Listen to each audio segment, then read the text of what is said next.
Welcome, folks. We have the convergence of two things on Health Alchemy tonight. I'm on we started Monday, day 5 of my cleanse, and some people are kind of getting started. And the whole point is I actually started 2 days prior to last Monday, or sort of last Saturday, and went through a sort of a coffee fast. And then today would be, yeah, I stopped last Friday, I think. So I think today would be day 8. Maybe even longer than that. I don't remember. I just ran out and I said, not bite anymore, no more. I'm getting reflection from other people in the community here. One lady that's doing the cleanse, thank you. You know who you are. She described her in-depth process of the anticipation of this beautiful cup of coffee and then drank it and then felt worse a half hour later. And that's where tonight or tomorrow night, I'll be talking about future self veto. That's where you have to have a relationship, past, present, future. And you check in with your future self and you go, hey, well, what do you think? And future self is always right, never wrong. If you're channeling your true Dharma, and so I do have this night, I have a night and morning guy thing. So night guy has to check in with future self, which is morning guy. So you got morning Craig, and boy, morning Craig's been losing lately because service, and so this is the community dinner talk. I'm going to cut myself off there, change of topic back to the point. So community dinner talk, October 14th. 14th, right? Yeah, October 14th. And we're on this. So the community dinner talks will kind of converge with cleanse. And so there's a daily playlist video blog of the cleanse process where I'm just getting up there, usually at the end of each day, and sharing from the inside out. I'm probably 15 years in, and let's see, 4 cleanses a year, 15 years, was it 60 cleanses?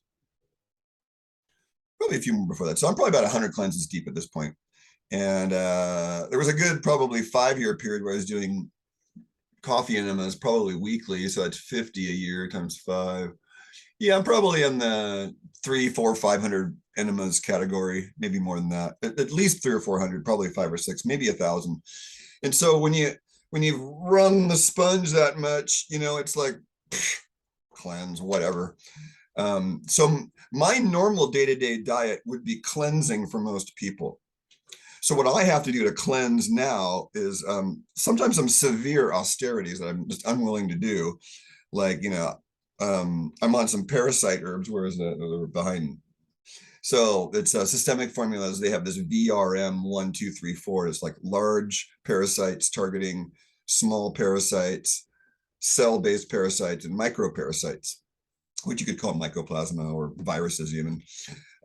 So I like that they're at least attempting to, and then Blessed Herbs has their parasite stuff and standard process, and each company has their sort of their take on it. But really, you have to understand that a lot of the work with parasites is done in consciousness because they're craving through us, and they're in a way trying to trick us. I don't think it's that insidious really, but they're just trying to live.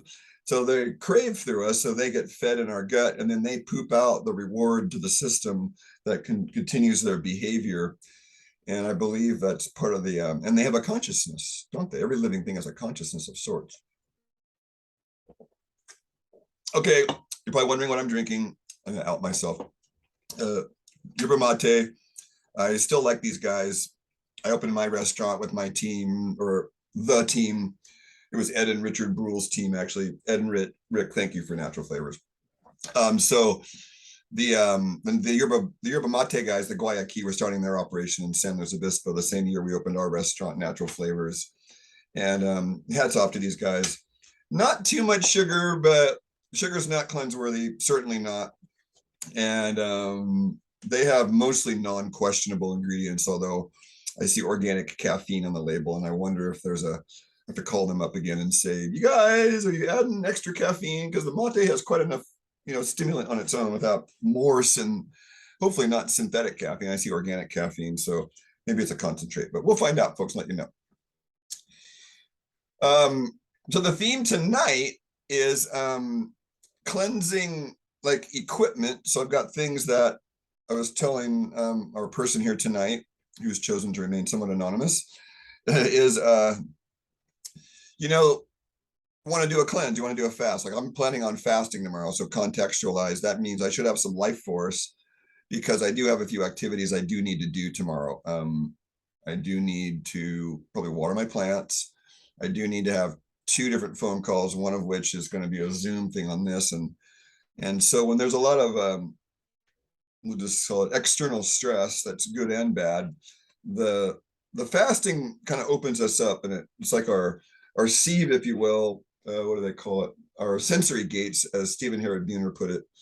Our sensory gates sort of get like this, just like if we take an entheogen like LSD, we start to get more porous. And then when we're fasting, we're a little more porous. And then for empathic people, it can be devastating to be out in public because, first of all, most people don't realize that they're fasting, they're out in public, and then everyone else's consciousness is blending with theirs because their boundaries are weaker because they don't have their body chi built up with digestive chi, which I find if I have, if I'm really feeling depleted and I'll have pork and lamb with butter, egg yolks, I did an experiment one night with the most saturated fat cholesterol protein I could have in a meal.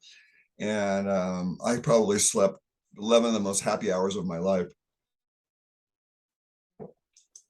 But that's my type. See, that's the paleo metabolic type, protein type. So a carb type, they'd be digesting that for probably 4 days. So like their ideal in this sort of stress environment would be like oats are a good carbohydrate sort of sedative, and celery and lettuce and prunes, and there's more sedating carbohydrates and there's more stimulating carbohydrates. And that's what I spent the last 30 years studying and trying on people, and myself. So that's why, you don't want to listen to me, fine, don't, but most people that don't listen to me, it's not good, at least in the health context. Politics, don't listen to me. Opinions about life, don't listen to me. I can't believe my own opinions, for God's sakes. Why should you believe them? It's such freedom to not believe your own opinions anymore. God, isn't it? Well, not 100%. We all fall back asleep, and I'm not perfect. Who would want to be perfect? All right. So one of the more important tests for cleanse, we'll kind of go right into that. I didn't set an agenda other than to have absolute candor. That was in a Star Trek Discovery. You can check it out. Kind of the new generation of Star Treks, and pretty good.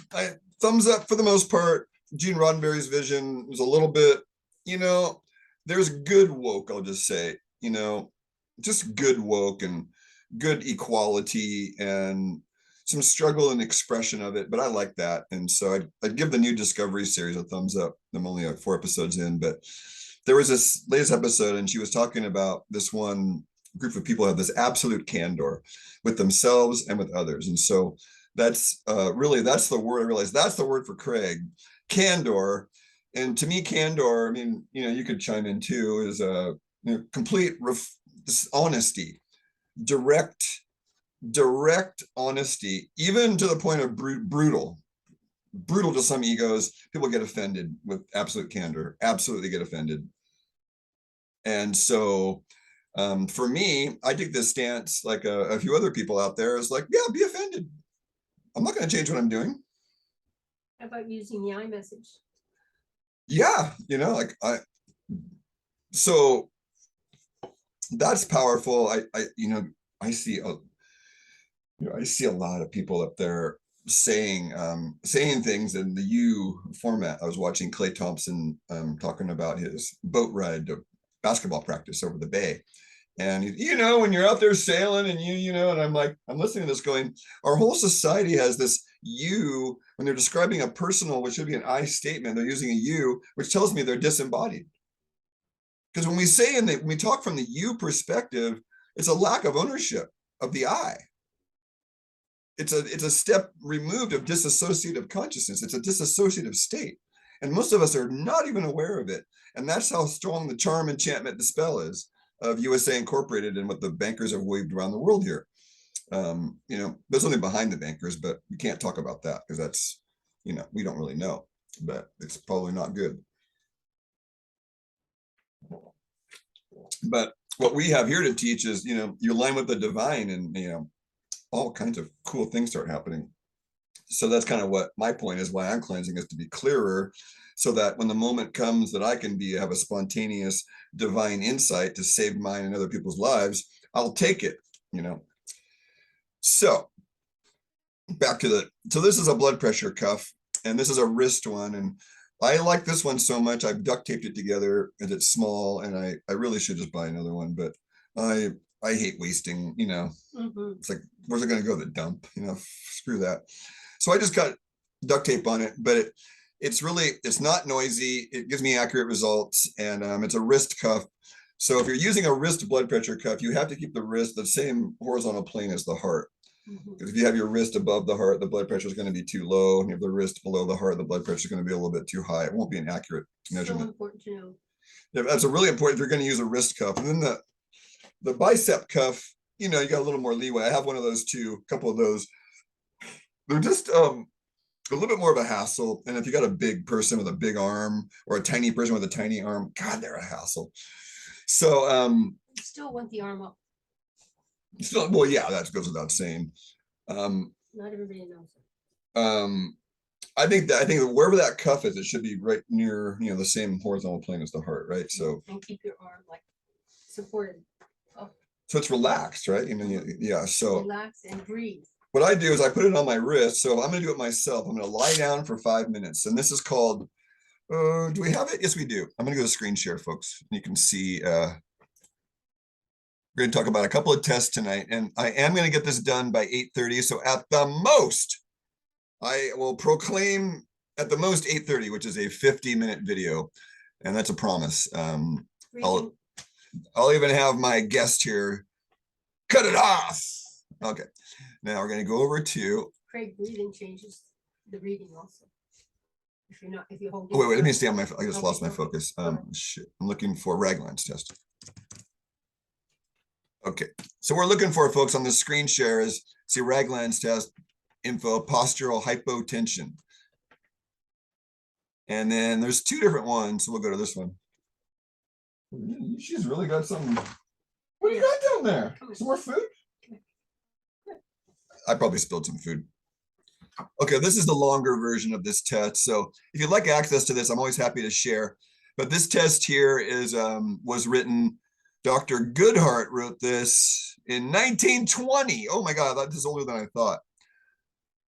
So yeah, for our guest here, a Los Angeles medical doctor, D.C. Ragland, in 1920 developed Raglands test, published a remarkably simple test used to assess his patient's adrenal health. So all you need to do is basically, so you could go to this article. I'm happy to give you the link to it. But we're going to go back to the other link, which is more of a Raglands. Okay. And there it is, Raglands adrenal test. All right. So what you want to do is you want to have a blood pressure cuff around the bicep or the wrist, and you want to lay down for about 5 minutes. It says here 4 in the sort of the PowerPoint slide. And then you'd like to see, so if you think about it, you're lying horizontally, and the recommendations here are not medical recommendations. So disclaimer there, these are what we have seen have worked with people. So this is educational information, FDA, you know what. Okay, so we're looking at, when you're laying horizontal for a few minutes, the metabolism, just to very simply say, it just slows down, right? So if your pressure in your hoses is a certain pressure, when you're resting, the pressure tends to decrease slightly. So that's exactly what happens is, if you take your body temperature when you wake up, an acceptable result is 97.6. That's Broda Barnes thyroid test. You take your temperature right when you wake up, right in bed still, and 97.6 is acceptable. And by the time you're up and around, the average blood pressure is 98.6. But I've been taking blood pressure readings now for over 1,000 people over 20 plus years, and I tell you, I've seen as low as 95.3, and as high as, in my office, as high as like 100.8. I don't get people with fevers in here because people tend to avoid coming in to see me when they have fevers, but I don't know what I'd be curious what somebody else's highest they've ever seen is. Because, there's a point where your blood's sort of boiling, and that's the point where the body's making a fever, is to boil out the problem.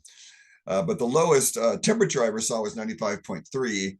And so that just means that that person has adapted to a metabolic state where they're not giving off as much caloric heat. But does that mean that they're hypofunctioning? Not necessarily. And we don't want to pathologize that person, because I play with people all the time. So 98.6 is normal, and you're down to 95.6 or lower. That's a full 3 points lower. And that's very significant, So all 98.6 means that's the median, that's the average of sorts of all the different data points of blood pressure. And I've heard rumors over the last 10 years that medical people were considering lowering the normal below 98.6. And you know why? Is because we have deficient thyroids, and we have deficient thyroids because we have deficient iodine status in 99% of the American population. We also have subclinical scurvy. I just reminded a client of that, because most of us aren't getting fresh fruits and vegetables. By the time you pick a fruit and a vegetable and leave it in the fridge or outside, 24 hours later, 90% of the vitamin C can be gone. And that's your sunlight, water-soluble sunlight vitamin. And vitamin A is your water-soluble, oil-soluble, fat-soluble sunlight vitamin. D is overplayed, and ascorbic acid is overplayed, and zinc is overplayed. Turns out ionized calcium is the #1 mineral for viruses when there's an active infection, which standard process ideally sells calcium lactate. The lactate form is only one enzyme removed from calcium bicarbonate, which is the natural form of ionized calcium you find in spring water. So a lot of people don't realize that. You take calcium carbonate, for example. Oh, it's only 15 enzymatic steps, which is a lot of chi, right? And that's why the RDA for calcium is so high, is because they figure a low absorption rate. But if you have a high absorption rate, you can get away with taking a lot less, and then you don't have calcified system. So you lie down for a few minutes, and then the body kind of slows down, and then you have what's called the systolic reading on the blood pressure, and that's the first number on the equation. And then there's a slash, or is it a backslash? That's a slash. And then the lower reading is the diastolic, and then there's usually a pulse rate.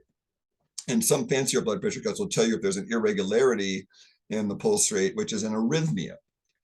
So if you have an irregularity in your heart rate, then that needs to be looked at, because your harmony of your heart's off. And if your heart's out of harmony, then what the hell's going on with your consciousness? That's associated with mental disease in Chinese medicine. The heart, too much mucus around the heart, they say, is obstructs consciousness.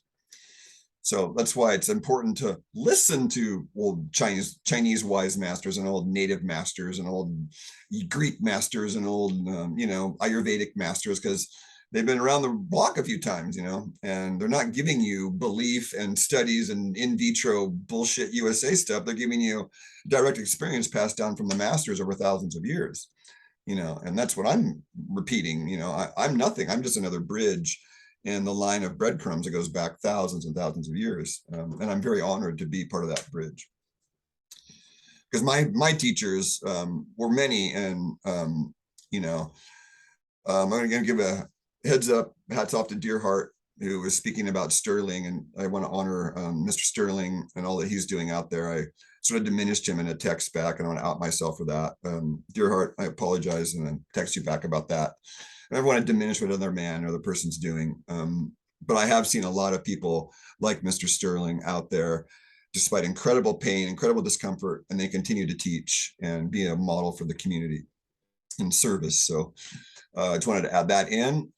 So we're at this point, we're lying down, then we take our blood pressure, and usually I just set a timer for 3 minutes, because by the time I've got them laying down, and then I set the timer for 3 minutes, and then get done doing it, it's been about 4 minutes anyway. So then we say, we write down maybe, for example, it's 100/60, pulse of 60. And so what the 100 means is there's 100 units of pressure when the heart is, quote, beating. And so what happens is blood comes in through one chamber of the heart.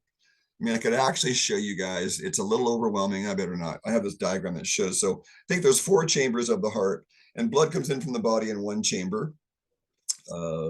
I believe, is that the atria or the ventricle? I get it mixed up. So it comes in one side, then it pumps down to the chamber below and pumps that into the lungs, purifies the blood with oxygen, then it pumps back to the lower chamber of the heart on the other side, then goes through a gate to this other chamber and the fourth chamber, and then pumps out to the body. But it's not really a pump, actually. That's what Tom Cowan presents so well in his books. The heart's not really pumping like we think it is. It's more of a regulator of circulation, is a more correct way of seeing it. So that first number is in when the heart's, quote, just for conceptual model, when the heart's, quote, beating and there's more pressure because the outbound blood is going out, right?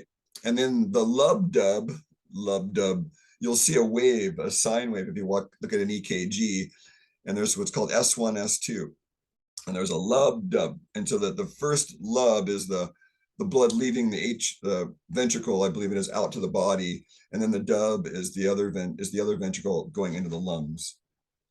So there's a force, the heart's beating in one rhythm out to the body, and then it's beating out to the lungs, and then back to the heart. There's this little tiny loop of circulation from one chamber of the heart to the lungs and back to another chamber of the heart.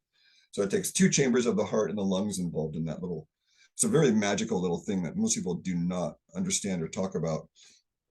20 years ago, when I started looking at heart, heart and lung and pulmonary circulation in the pleura down there, and oh my God, it was like that and women's hormones were like the two things I was most terrified with 20 years ago. Just so intimidating because there's so much moving parts and things going on. But now 22 years later, having had a lot of, oh my God, I'm digressing back. So then you take the blood pressure cuff, write down the reading, 100 over 60 beats a minute. So the second blood pressure then is the force of the blood pumping to the lungs. Or when the heart, you could just say when the heart's at rest. Not really true, because the heart's only at rest for microseconds. And then the pulse, if it shows no irregularity, then it'll just show the pulse, but if there's a little irregularity, it'll show a little heart with the little lines next to it on my blood pressure cuff. So we'll say a person's in good health. Okay, they're in good health. 100 over 60 with a pulse of 60 it's on the low end. For me, it's a little low, but if you're an athlete, then you don't need as much blood pressure because your efficiency is high. I've seen as low as 90 over 50 and not really panicked, but to me, 90 over 50, I mean, isn't that kind of low? Like, if you're a nurse and, 90 over 50, with a cholesterol of 110, then, they're kind of in trouble. Okay. So then they stand up, and I should do a little video on this, but you can imagine you lay down the massage table and you stand up, and then it says here within 45 seconds you need to take another blood pressure. That is incorrect. You need to take it as soon as possible, within 5 or 10 seconds, because think about it. There's a gyroscope, there literally is a gyroscope in our inner ear. It's like a little, bobbing. It's like a little ball on water that bobs around, and it helps us stay oriented. So when we're horizontal going vertical, that little gyroscope says, uh-oh, now the head is upstream going against gravity. We'd better raise the pressure in the system to get blood up to the brain, because we were horizontal and now we're pumping blood vertical, and that should happen instantaneously. Otherwise the brain, that's called being lightheaded when you stand up. That's what that is. The worse the dizziness and the lightheadedness when you stand up from sitting or lying, that is adrenal fatigue. That's endocrine fatigue. It's nervous system fatigue, but it's being driven by excessive stress over too long a period of time. And stress is unavoidable. So you have to be able to manage your stress. And I was telling this client today, the quickest way to manage your stress is through your breath. But if you're not aware of your breath, then you have to ask for grace. You have to pray to be awake. And as he put it, I want to be mindful. I said, that's right. Like, about being mindful isn't, the intention is to pray to be mindful. Because if you're using mindful and all I want to do is be calm, then you're going to be stuck in that want forever. Then life's going to say, oh, you're going to want to be calm forever. You got to get it all the way back to a SMART goal. Like, what action can I take? I can ask to be more aware of my breath so I can take control and let go more consciously, as I was putting it to this man. So we stand up and say a healthy response would be 105 over 65 pulse of 65, where everything rises about 5 points. It says 8 here on the PowerPoint you're looking at. And then so let's say, see, it means adrenal fatigue, and they're giving you a few ideas. Diastolic inadequacy means kidney fatigue. Don't quite agree with that. Not that simple. It could be lung. Pulse rate inadequacy means heart fatigue. Definitely agree there. And then you could do an ASI, which is an adrenal stress index, saliva test, and that's for cortisol, DHEA, a few other hormones, and that's a great test there. And that number may not be active, but Diagnostek is the company. So that's Raglands test. It's my favorite test for, go back off the screen share for a minute. My favorite test for checking vitality. The second thing we're going to talk about is tongue. So we get our blood pressure cuff and we say, okay, what if though it didn't rise to 105 over 65, pulse of 65? So I had a client today. She was 145 over 96, pulse of 63, pulse of 53. And then she stood up and it fell from 140, that was 145, fell to 140. And then 93 went to 96. And then the pulse went from 53 to 68. So it fell a little bit, and it's an abnormally high blood pressure for this person.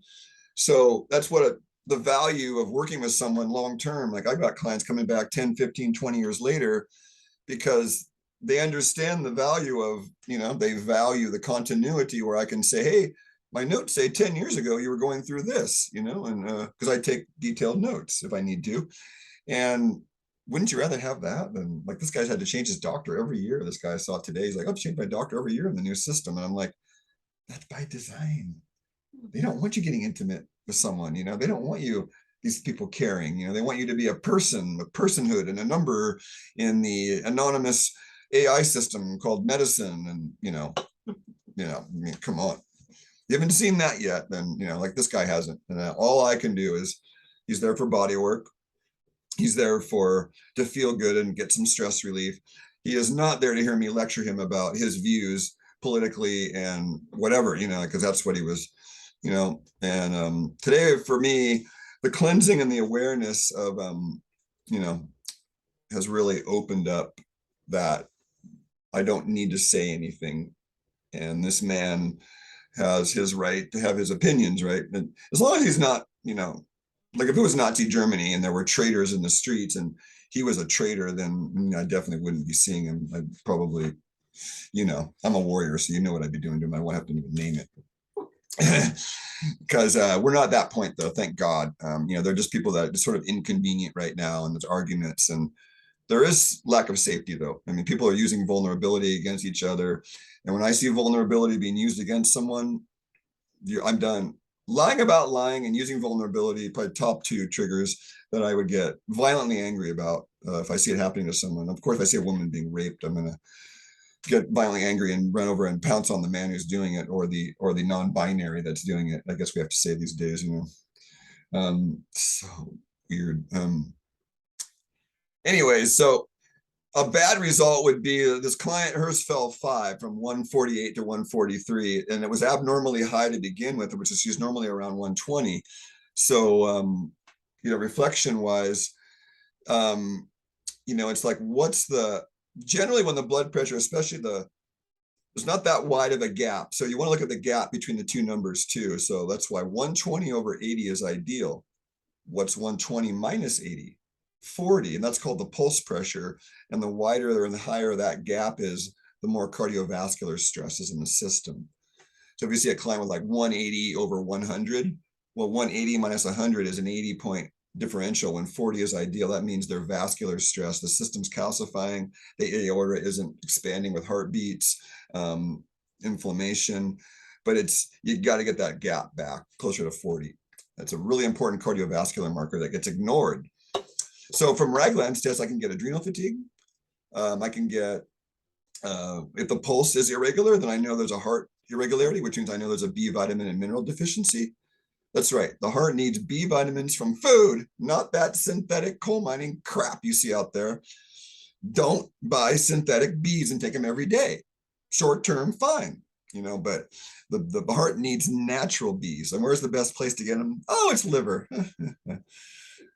The vegans can get it from wheat germ. Wheat germ has no gluten. Don't freak out. Wheat germ is gluten-free.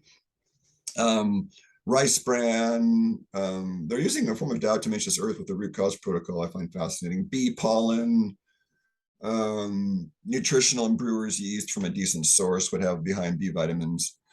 So the vegans can get some bees, but as far as I've seen for the protein types, that liver is just so helpful, loaded with bees.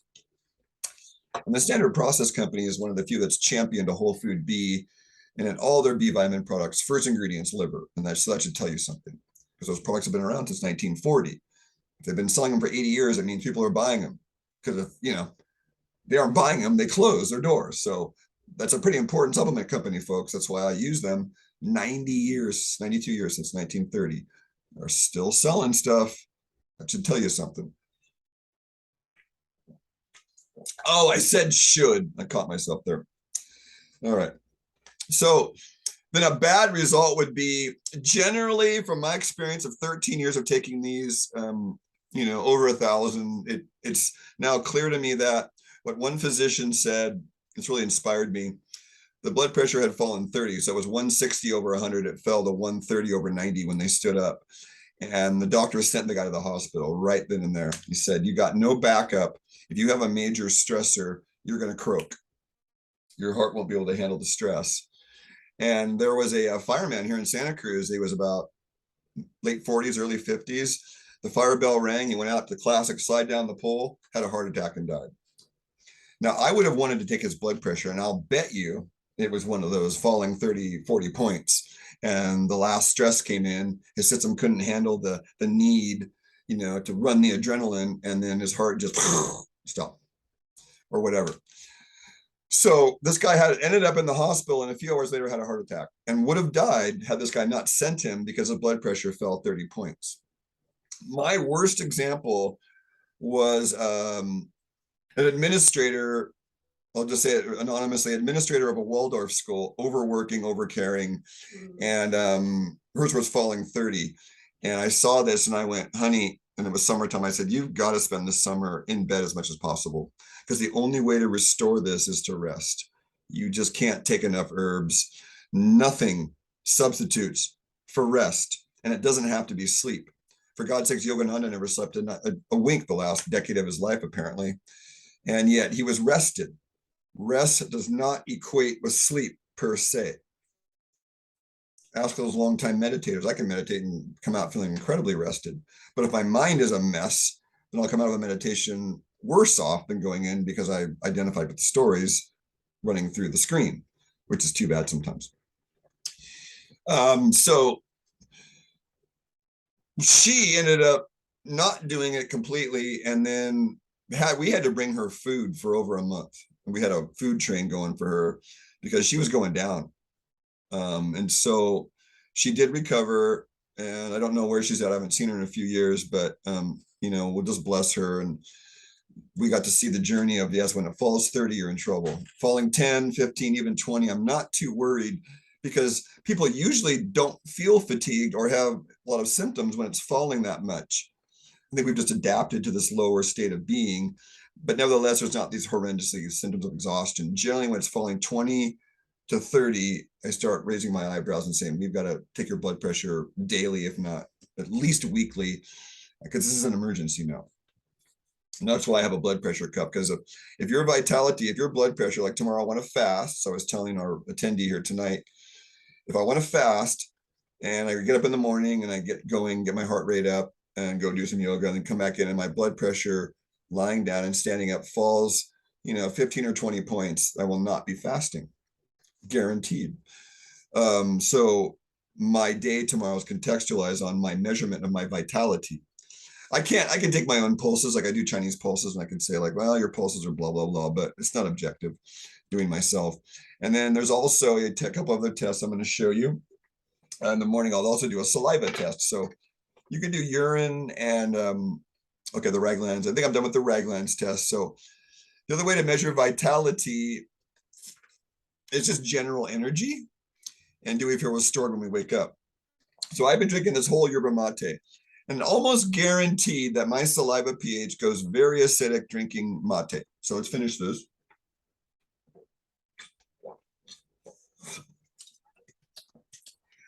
And it's 8 o'clock now. So the half-life of this is generally like 2 to 4 hours. So be asleep at midnight. Do stimulants slow down detox? That's one of the things that I've been looking at. And Michael Pollan, I think, addresses it in his newer book. Something I'll be looking into. As far as my previous research is, the answer is yes. So is the mate slowing down something? Yes. Is it giving me the the anticipatory and delusional reality of goodness? Probably, but we'll run with it. Okay, here's the saliva. So these are pH strips. I lost the original cover, but they're generally orange or different colors. And I know I can put on the share screen here what the how the interpreting guide looks. So I'll type in pH strip here.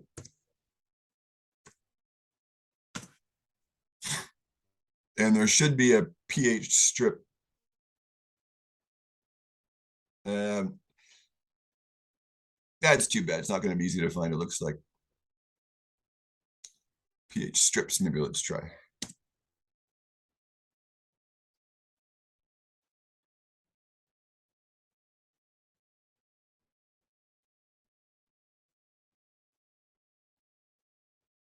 All right. So we'll have to go the general route. Actually, I'm not going to go on Google and do this. So we'll go to Google Images real quick here. There is lots of good uses for Google, folks. It's a nice tool. Just don't be used by it. So we'll type in pH strips. If you want to get the color code, you can go to pH strips. And then, yeah, I have the Hydrion ones right here. That looks, no, those are pH 5. So I have these only go from 5 to 8. So we can just select one here that's close. pH strips, I'll type in 5 to 8. That will narrow the search.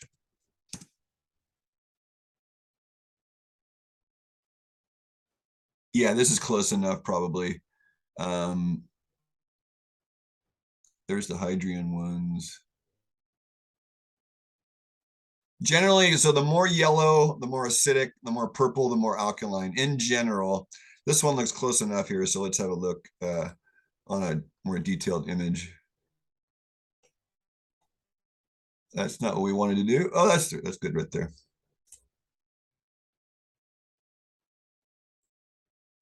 I don't like that one bit. Oh, those are ads. I see. Open image in new tab. Ooh, won't let you do that. Fascinating. Hydrion, there they are. And we're going to the Hydrion page. Still ads. Okay, this one's probably good enough. Let's just go there. Here we go. All right. Open image in new tab. Sorry, folks. Here we go. There we go. So as you can see here on this image, I have this orange thing right here. So if it stays orange, then I'm around 5 to 6. If it turns purple, I'm up around 8. And if it's greenish, it's kind of what I want to see. So you want to put it in your mouth, get both sides wet. It's not toxic. And mine's barely changing color, as I suspected after the mate. So it's barely changing color. And that means I'm down around, you can put it on the white and see how there it's like. So the mate is a diuretic, see? And so it's draining all the minerals. And so it always happens. It's like a scientific experiment, coffee, mate, chocolate, always saliva pH drops. And then if I take my urine pH shortly and within an hour, it will also be very acidic. What's yours look like? So you're just like me, saliva pH too acidic. But you can also have what's called an alkaline. It should actually, an hour after we eat, because all the hydrogen ions are in the stomach, and by definition, the rest of the body will be a little more alkaline. Generally, there's an alkaline tide a couple hours after we eat, where our saliva and urine pH could be higher. due to digestion, because all the hydrogen acid ions are in the stomach making acid. You can also do this with urine. And the way to do urine is you can have a little tiny cup. Urine's not toxic, folks. People drink their urine, they put it on their skin. I got all kinds of people that work with urine. I got it all over my garden. I dilute it 1:8, or at least 1/4 to 1/8. It's the best fertilizer ever. It's a resource. It's not waste. Yes, it does smell, so you want to make sure, but don't worry about getting a little urine on your hand. Big deal. So you want to do a midstream urine. You want to let a few seconds come out, collect, maybe a 1/2 inch. That's why they have those little medical cups. 1/2 inch is enough, and then pee off the rest. And then you dip your dipstick here in the urine. And then generally, ideal stuff, saliva pH around 7, just to keep you an absolute number, 6.8, 7.2. And then urine pH, generally, I like to see it around 6.5. You might hear, but generally you want your urine pH below your saliva pH, because the kidneys are supposed to be working with hydrogen ions. And the saliva is sort of a loose measure of the plasma, although I never really got a straight answer about saliva from a few of my teachers. So that's that. And that tells you, so I'll also do that in the morning. I'll check that in the morning, because that'll tell me if my blood pressure is good and I've got some alkaline reserves, because that's what that means. If my saliva pH is low, I don't have any alkaline reserves. And if I go into a deep cleanse or a deep fast, then I'm going to have a lot of irritability and nervousness, because I don't have the alkaline reserves to buffer the acid irritation. So you can fight through that. Then by day 3 of fasting, the body's in, autophagy, regenerative mode. They have that new keyword now, auto, AUTO, PHAGY, autophagy. And that's the spontaneous regeneration of the cells 33 days into fasting. What's so ironic about this is our ego-centered Western culture doesn't realize this study was done at Calcutta University in 1933, saying the same thing they're saying now 90 years ago. It's like, come on, ego, big overinflated Western ego scientists. They've known about this a lot longer than you think you found something, but you're just recovering what was already, it's just, to me, it's like absolute absurdity. So talk to the yoga people, So you can do that, and you can fight through the first few days of that acid if you don't have alkaline reserves. You could do a mineral drink, and so that's the snake juice diet guy. He gave me an idea. So you take your alkaline minerals, and so I use cream of tartar for potassium.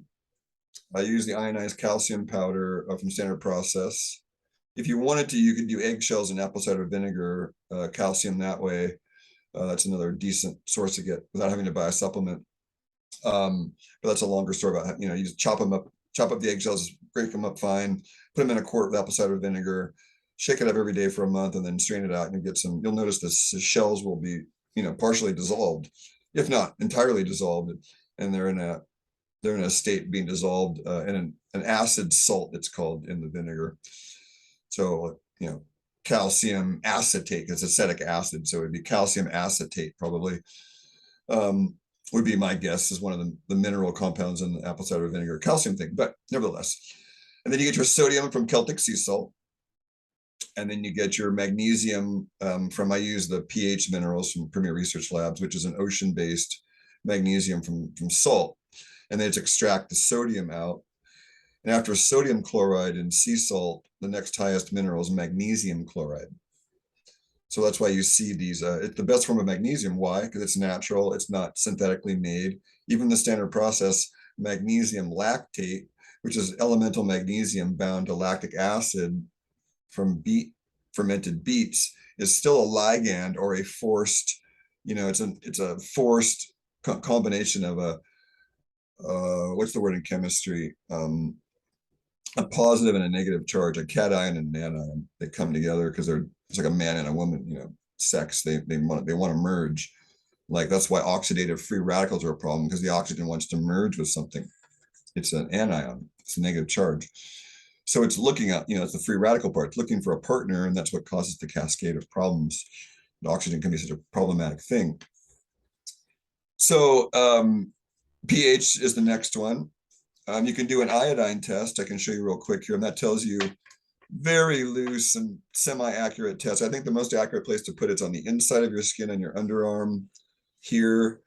I'll put it on my wrist so you can see, and you just do a patch. Wasn't that funny?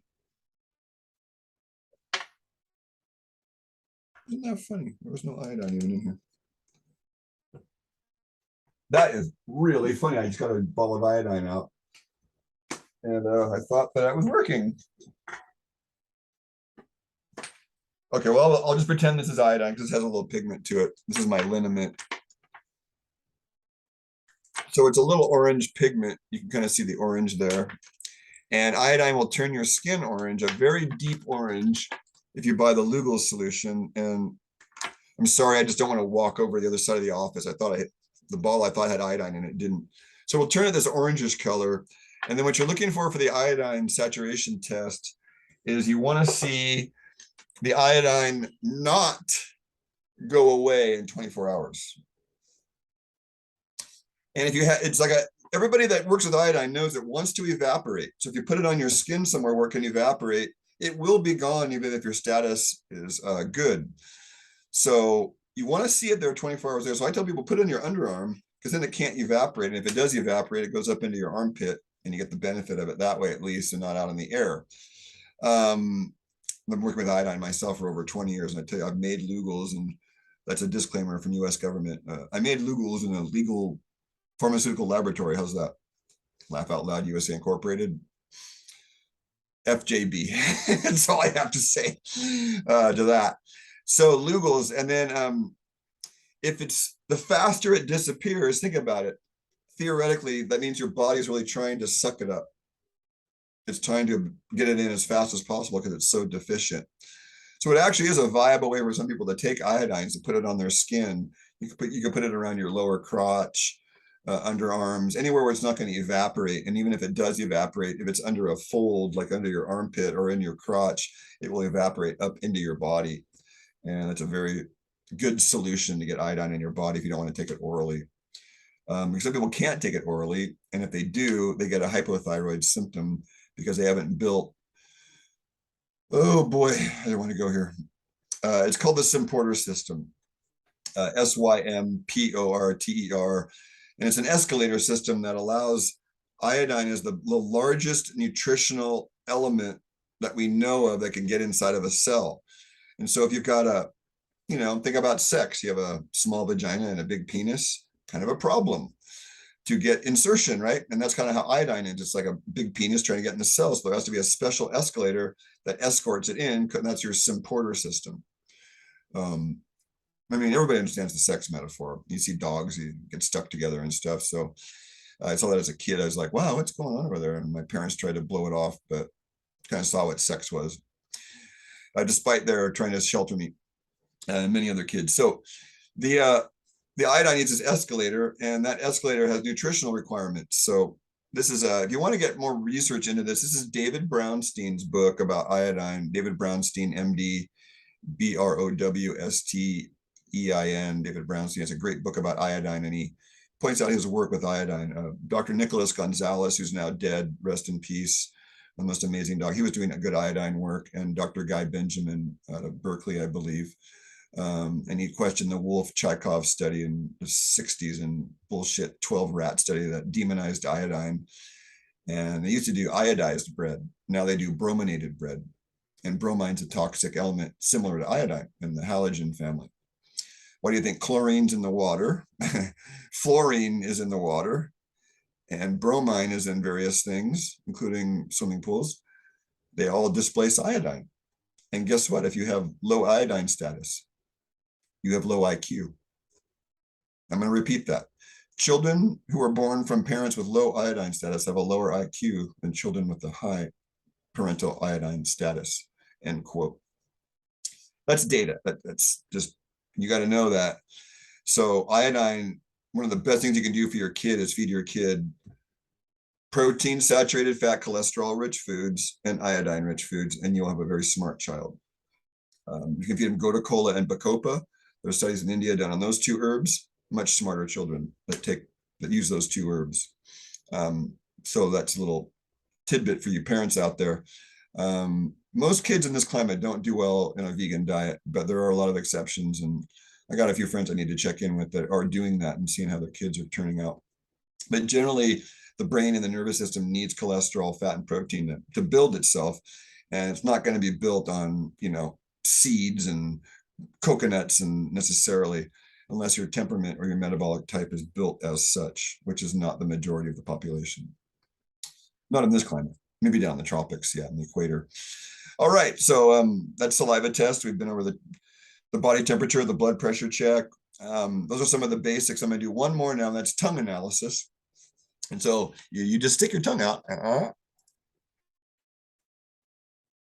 And so I do another screen share, and I'll show you so you guys on the, see, it's only 8:20 and I'm gonna be ending on time. See, I'm doing good tonight. The 21-day example I wanted to mention on film, that I got the onion, beet, and radish salad done today. And here's a picture of it.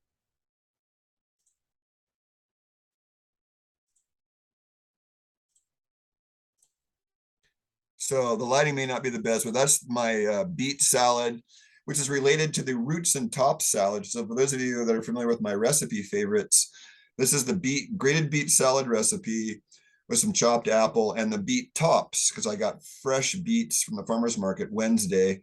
Today's Friday, 48 hours later. Has the vitamin C content fallen? Yes. I should have made this salad on Wednesday night because the vitality or the chi has, it's starting to rot. Then there's lamb liver from US Wellness Meats. I marinated that in my recipe favorites, again, teriyaki sauce with extra salt and lemon and black pepper to make it a little bit punch. And I think that these lamb livers, I got one little thing right here. I'm kind of getting hungry now.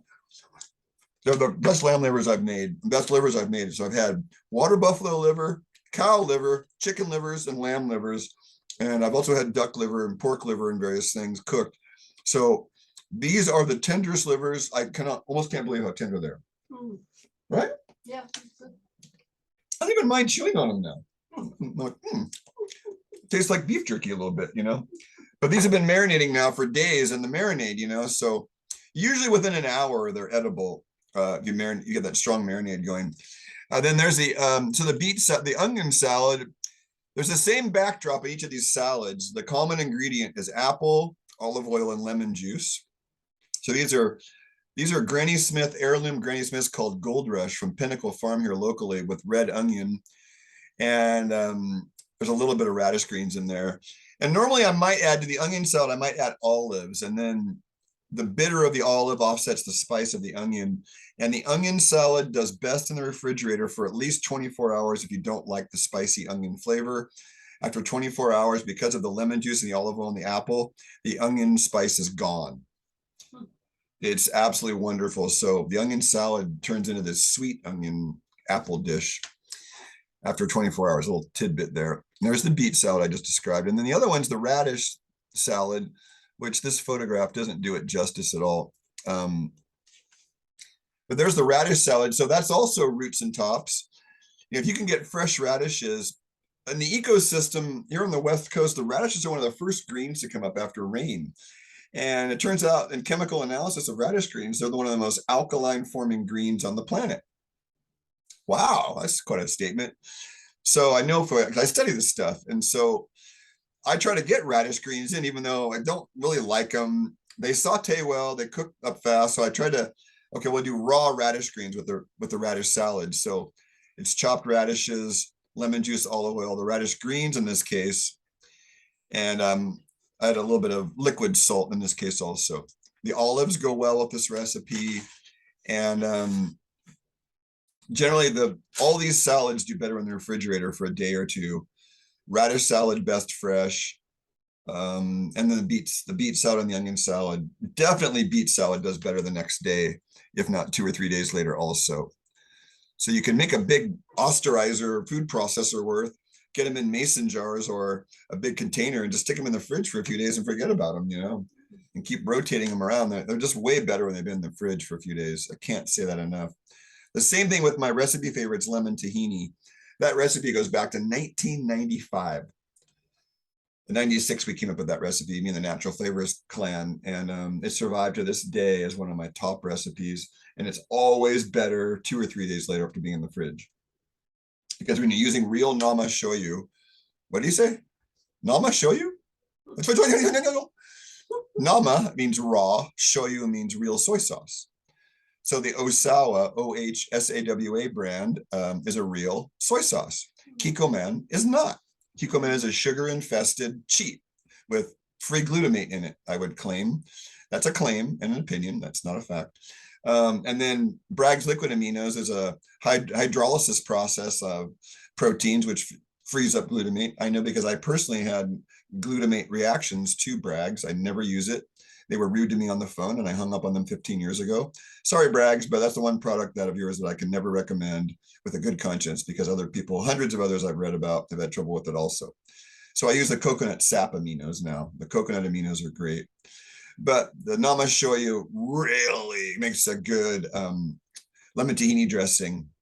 And you could add some coconut sap aminos to that to sweeten it up instead of maple syrup, which is what the local New Leaf store here does. They make a lemon tahini and they add maple syrup to it, which for a paleo type would be devastating because they don't want that extra sugar, but it does make it taste yummy.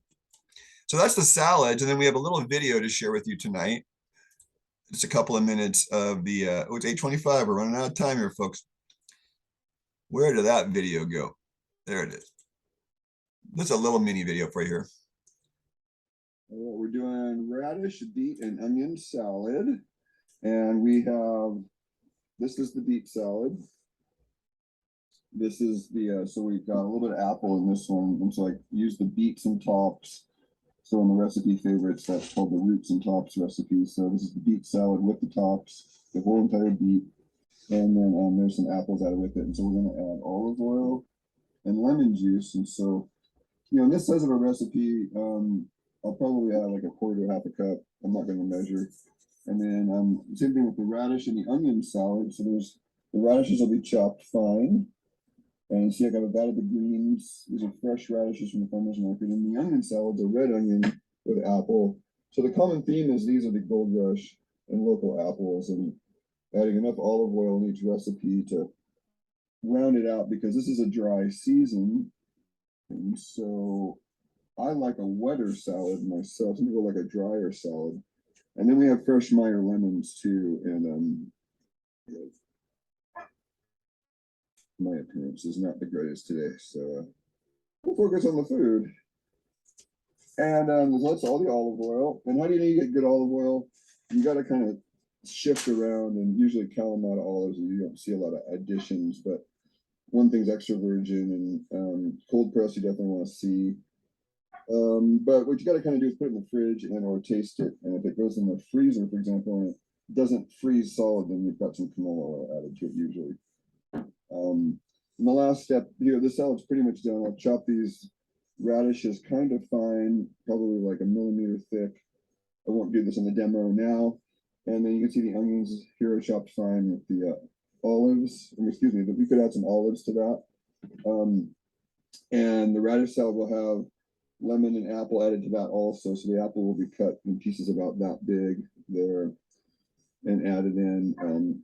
So just a little quick in process that I've never really done before, but it allows the people to see like, all three of my recipe favorite salads, the onion salad, the grated beet salad, and the radish salad, combined with the roots and tops recipe. In the case of the radishes and the beets, because they're so fresh, we're able to use the tops. Thank you very much. All right, folks. So that's the video now, and we're going to end right on a good timing note. So the last piece here on the screen share that to share tonight is the 21 example. We went over that already, is the tongue stuff. That's what I promised. So we're gonna go through a little tongue slideshow here. And the tongue during a cleanse can be an incredible source of, and so people pay money for this course, but we're gonna run through it for free. So that's just a weird looking tongue. I'm gonna go through this kind of fast. Here's some shock value, just weird looking tongues. So there's a resource page. If you would like access to this, you could donate something and you get access to this. So there's resources here, different things on the tongue.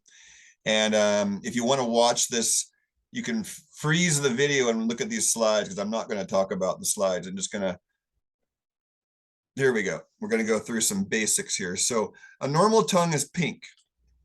My tongue is too red, and I'm heading towards heat or yin deficiency, which isn't shown here. But a bright red tongue is too much heat. A pale tongue is not enough heat. A swollen tongue is an inflamed digestive tract. A non-swollen tongue is a non-inflamed digestive tract.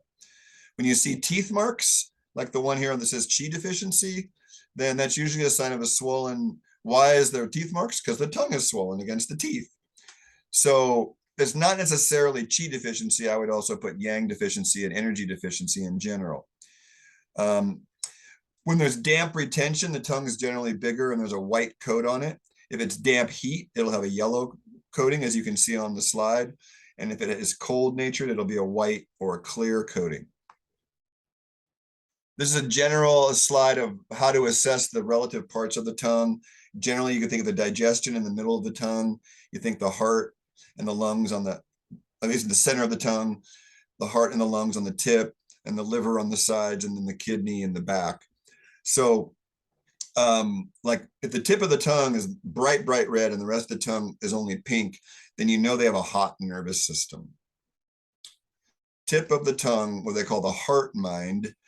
See on the slide here, you can see it shows heart, but it's the heart mind and the heat there, the relative amount of red. Now I'm a kind of guy, I play with the tip of my tongue a lot. I play with my teeth. I'm always picking it around my tongue. So the tip of my tongue is red for that reason. So I'm always messing around with it. So you got to be fair to yourself there also. But why are your tongue always active? Why is it doing that? Because the nervous system is too active. This is a more, way more advanced tongue. So we're going to just move through that very quickly. Again, so blood stasis, see the purple. Anytime you see purple on the tongue, purple on the body, like a bruise, that's blood stagnation. As you can see, the damp heat, this is great. The yellow coat, the damp retention, white coat. Let me turn on my laser pointer. Yang deficiency, they're kind of doing a good job here explaining blood, qi, and yang deficiency in the tongue. Yin deficiency, as you can see, has cracks, and I have a little bit of those. And then qi stagnation, see, you can see the tip is redder, but I would also call that a hot nervous system. Potential causes of color changes. You can pause this and look at those later. A bluish tongue or a bluish sclera, white of the eye, is always a lack of oxygen, and it could also be lymphatic congestion. A green tongue is never a good sign. You could think either they ate too many greens, or it's bacteria or fungal overgrowth or cancer. Green is a bad sign to see on the tongue. Orange tongue, you don't see too much. Yellow tongue, you don't see too much, except for the coating. A black tongue or a gray geographic tongue is not a good sign. A black tongue is a sign that you're the end stages of life. Tobacco use, it says here, poor oral hygiene, dark liquids. Yeah, that's all true, but generally all that's not true, and they're just, not good. White tongue, never a good sign. Yeah, fungus, lichen. Purple is always blood stagnation, and red is always too much heat. And they have B vitamin deficiency, and that's great. They're adding that in here. Again, another view of the tongue here. Won't go through it. You can pause the recording. This is all borrowed. This is borrowed from my Santa Process rep, Gerald Rolise. Gerald's out in Idaho now. Definitely would plug him.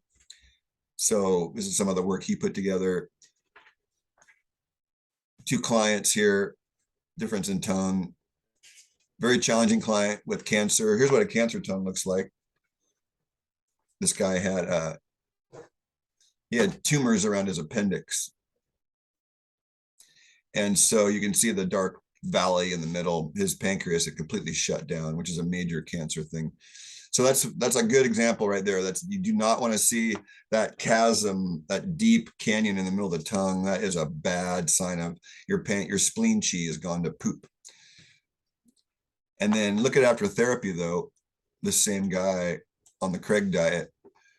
So on the left is the old and on the new is the right. You can see the change to pink and the valley decreasing. That's what happened to me. I had a canyon all the way on my tongue years ago. And over the last 10, 15 years, that canyon has turned into more of this tongue on the right. He went to mainstream therapy and he almost died, but he's alive. And this guy's a survivor. I can't name his name, but he's an old friend, and bless his journey, because I mean, look at that photo on the right. It's such a testament to how much the biology can change in just a few months. That's a great example right there. That's what a cleanse can do to your tongue, folks. If it's all gross like the one on the left, it can become like one on the right in a couple of weeks. So you see the Qi deficiency here. This was a tortured veteran. He was tortured in Vietnam in ways that I can't even repeat. I think I must have cried for a week after I heard his stories. But that's a pretty healthy tongue for a veteran. I'm telling you, impressive. This guy's done some good work. Oh boy, there's a name. Can't show you that. Oh. Too many names showing up here. Okay, folks, sorry for those names. I have to edit that out later.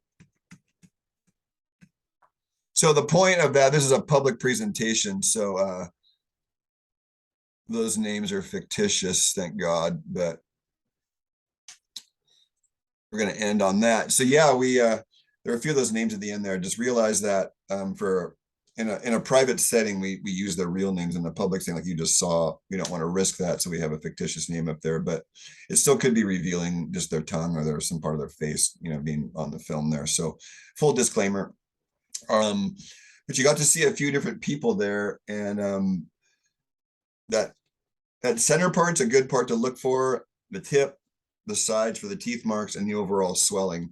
So if you've only looked at your tongue once, what you got to do is look at it 2 or 3 or 4 times, and you get a general sense of what it looks like when it's healthy. Like look at your tongue when you haven't eaten anything in the morning, and look at it again a few hours after you eat, and you'll notice that it gets bigger because the digestive system has gotten swollen with more blood.